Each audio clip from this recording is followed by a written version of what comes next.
There are several ways to move or copy cells in Excel. Here are a few to get you started. First, move cells by dragging and dropping. Select some cells. Point to the border of the selection. When the pointer becomes a move pointer, drag the cells to another location. Second, move cells by using cut and paste. Select some cells. Select Cut or press Ctrl X.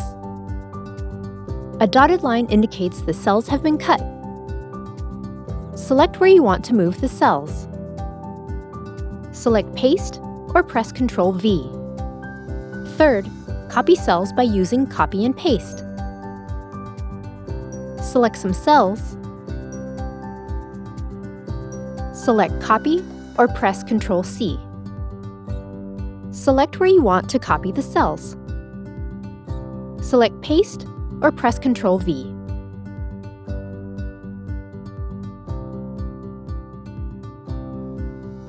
Good work!